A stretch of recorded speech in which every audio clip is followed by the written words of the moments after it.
It is Tesla Model Y Performance Collection Day.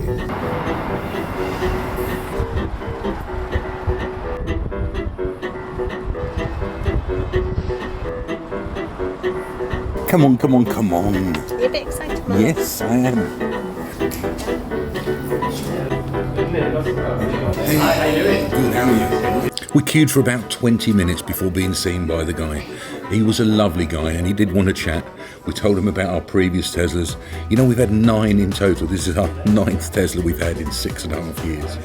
But delivery was really, really quick and really smooth. Nothing fancy like they used to do maybe 5 or 6 years ago. We were there for maybe 10, 15 minutes before we was handed the keys and off we went. Got the keys, let's go and see the car. And there she is, looking all beautiful. Are we going to do a side-by-side comparison of how they are? Okay, side-by-side comparison. Tesla Model 3, Tesla Model Y. And of course this is the performance with the spoiler, and you've got the underline to tell you it's a performance model. You see the Y is quite a bit taller than the Model 3. So I've already checked it out, it all looks good. I think I'll just pull it out and have another quick little nosy. A bit tight here. So there it is, guys. I ordered this back in October of last year, which is just over a year of waiting, and they're finally coming through with the performance model. So 0 to 60 is I think 3.5 seconds on this. Top speed 155 mile an hour, limited I believe. Lindsay's Tesla Model Y was actually quite fast. I think that's 4.8 seconds and it feels really, really quick. So I'm really looking forward to getting behind the wheel of this one. Let's have a quick walk around it and see what the differences are. So there you go. We've got lowered suspension. We've got the 21-inch wheels on here. It's got 255, 35, 21 tyres on there. Got the red calipers on for the sports look. The rest looks pretty much the same. The black instead of the chrome, Lindsay's has still got that. Again on the back, nice big tyres. Are they the same on here? They're 275, 35, 21s. So even bigger tyres on the back. And the spoiler on the back, the carbon fibre spoiler. Give it that sporty look. Looks fantastic. Maybe we should get one for yours, love. Maybe. An aftermarket one. I think this would look nice in carbon fibre here as well. Might look at doing something with this. We're certainly not putting a tow bar on this one like we did with Lindsay's one. I want to get rid of these as well. They always put them with this big plastic surround. That's going, just put the number plate on there, nice and subtle. So we'll look in the back here and what's different. Right, first of all, parcel shelf. When Lindsay's came, we didn't have a parcel shelf in her one, but they're fitting them as standard now. Lovely, deep for your shopping, isn't it? Let's have a quick look in the front as well. There you go. Type 2 cable included. And in here will be your home charger cable. Your granny cable's in there. Hopefully we won't be needing that. We've got chargers at home. But there we are, looking good. Very happy. So after going around the car again and doing some more checks, it was perfect. There was nothing to fault with it. We then headed for home in a convoy back down the M1 to Milton Keynes. Right, I'm back home. It was a fantastic drive. This thing really feels planted, especially in the corners and around roundabouts. It's got the harder suspension. It's got the 21s on. So yeah, really looking forward to giving this a good run around Milton Keynes, around the roundabouts and what have you. It drives so different to Lindsay's one, really, really does. But I've got to set this up for myself. I'm not sure if you know how you can personalise this because there aren't any buttons anywhere. There's very few buttons on here. For instance, you can adjust the mirrors simply with these thumb wheels on here. It's the same with the steering wheel. To bring the steering wheel out, or roll it to move it up, or down. How clever is that? It's all done from the controls on the steering wheel there, and then we can save that in the settings there like that.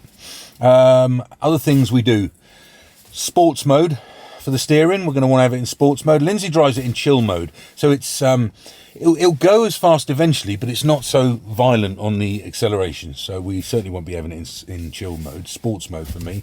Creep, roll and hold. So that means when you take your foot off the brake, will it creep forward, will it just roll, or will it do nothing and hold? I like the creep. Lindsay likes to hold.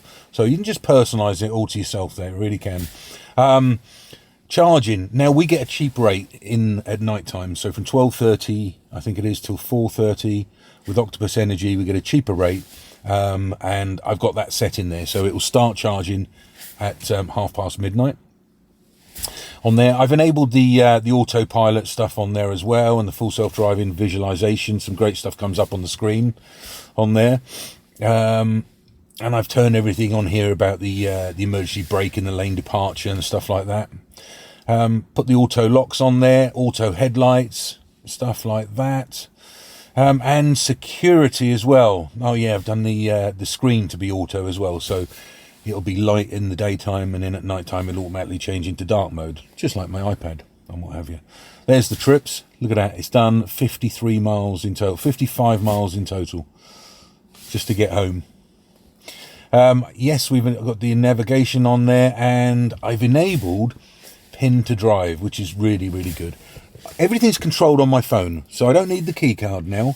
I've set it up with Bluetooth on the phone, so as soon as I come near the car, the car will unlock, knowing my phone's there, and then I can get in and just drive it without having a key. But we've got the key card as backup. But just in case, best thing to add is pin to drive. So before I drive off, it's going to require me to put a pin number in there first, in case somebody maybe steals my phone or something like that, or somebody maybe jumps in before I walk away with my phone, before it locks it. Still got to put a pin number in, so that's pretty much it there.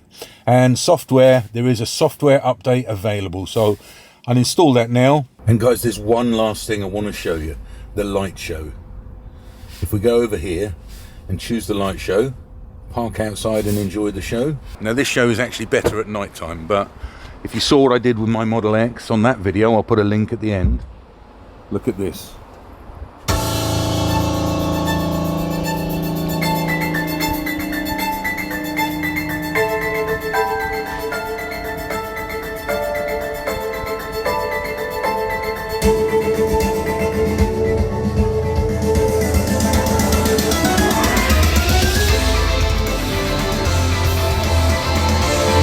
See, Tesla is lit up out of the headlights on there.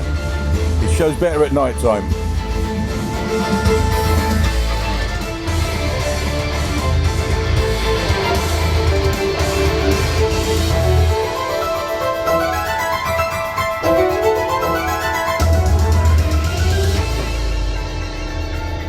And the boot's opening.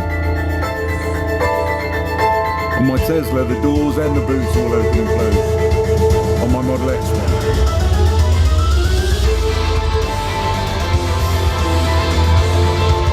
And look, the windows going up and down. And the mirrors.